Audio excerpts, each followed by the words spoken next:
Good morning, everybody. I'll make this quick so we can all get back to waiting for Mitt Romney to unthinkingly drop the N-bomb. The debates are starting this week. It's only a matter of time. The following calls are taken from editions of Mail Call printed in the Herald-Mail from September 17th to September 28th, 2012, which can be read online in their entirety at www.herald-mail.com. First up from Hagerstown. I'm calling about a answer to an ad in here about voter ID or voter rights. He says that it is discriminating against the poor or handicapped. He is wrong. The Democrats want these votes, and most of them are illegal immigrants. That's why a photo ID should be required for everybody to vote. You can get them very easily. The state helps you, and it's no problem. That is the most important thing in the United States of America. Get out and vote. I thought I'd ease into this episode, so instead of me offering a rebuttal myself, here is another mail caller from a week later. The Republicans pushing voter ID laws disgust me. Statistics show that 0.004% of misrepresenting in-person voting takes place. They have a solution in search of a problem, but it's obviously being done for partisan political reasons. They can't win fair and square, so now they want to change the rules. It's un-American, it's unpatriotic. Keedysville. It does betray a certain insecurity, doesn't it? By pushing these changes to voting laws that would disproportionately affect the poor and members of racial minorities, most of whom tend to vote for the party that at least pretends to give half a fuck about them. The Republicans are contradicting their oft-repeated contention that the U.S. is a center-right nation and all they would have to do to win free and fair and honest elections is to campaign as conservatives. Well, if that's really the case, what's with disenfranchising the peasants? I thought they loved you guys. Oh, no, wait, they're all lazy welfare frauds. How silly of me. I attend a church in the Hagerstown area, and there are people who have young babies and young children, and the kindest thing and courteous thing to do is when they're fussing, especially if the church has a private room, is to please take your crying, screaming child out of the area where prayer is going on. Okay, a child does not know, but you should know, and it's polite and just respectful to people who are trying to worship God. Please, out of respect and courteousness, not only to other people in the church, but to yourself and to your children, take them out of the church briefly until they quiet down. Hagerstown.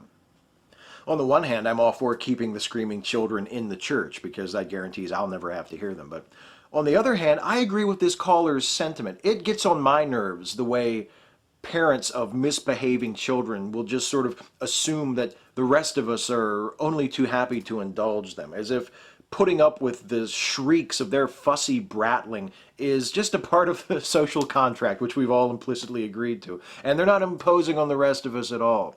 What really burns me up is when the parent in question will look at me with sort of a hapless expression, as if to say, oh well, what are we going to do?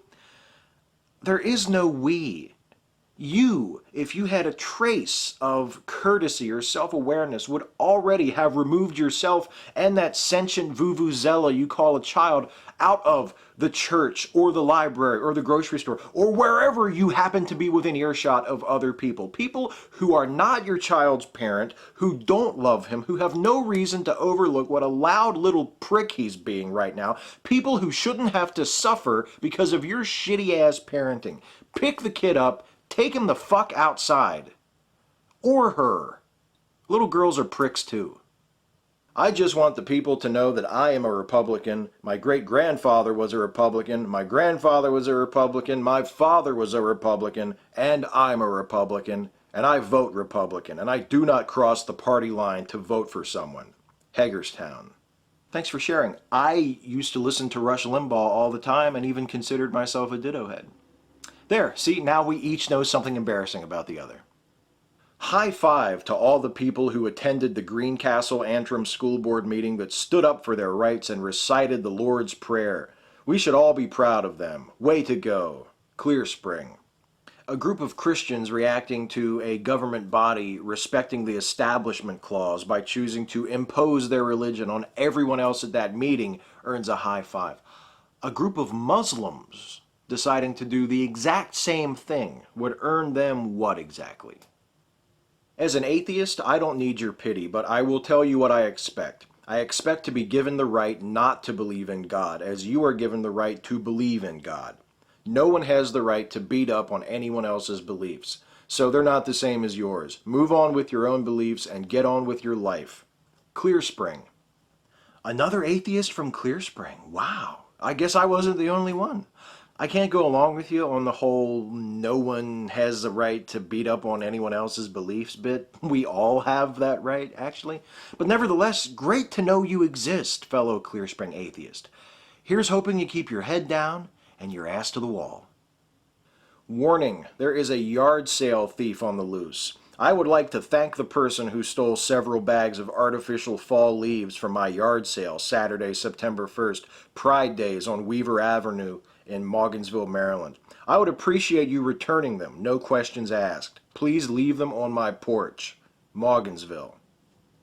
No deal. You know my price, Morgansville. I told you once it was non-negotiable, but guess what? Your pathetic attempts to bargain with me just doubled that price.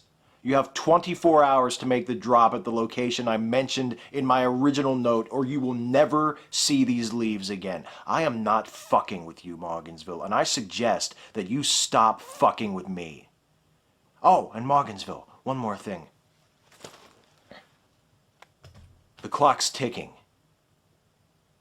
If ever there was a need for gun control, it is now. Mitt Romney shot himself in both feet. Please take his guns away before he does any more injury to himself. And to his handlers, please keep him on a much shorter leash, as his actions will only make him appear as non-presidential material. Williamsport. As delighted as I am to watch the slow-motion car crash that the Romney campaign has become, I do have to wonder where the dude's advisors have been all this time. I mean, take the recent debacle with his Univision interview with the weird-looking skin tone. Like, at first the rumor was that it was a botched spray tan. Now apparently it was due to an overzealous makeup artist. Whatever the reason, whose idea was it to let him go out on stage looking like that? I mean, Romney apparently threw a hissy fit when the host's original introduction wasn't to his satisfaction and he refused to go out on stage until it was redone. How about somebody in his campaign refusing to let him go out on stage until he got a washcloth and some hot soapy water, for fuck's sake? I just want to say that I will pray for you non-believers out there, you atheists out there who don't want to believe in there being a God or creator for that matter, especially you, the Clear Spring caller, saying that you're an atheist and that's your business. Yeah, well, it's very well your business, but there will be a day and time come when you and other atheists will see the light. Greencastle, Pennsylvania.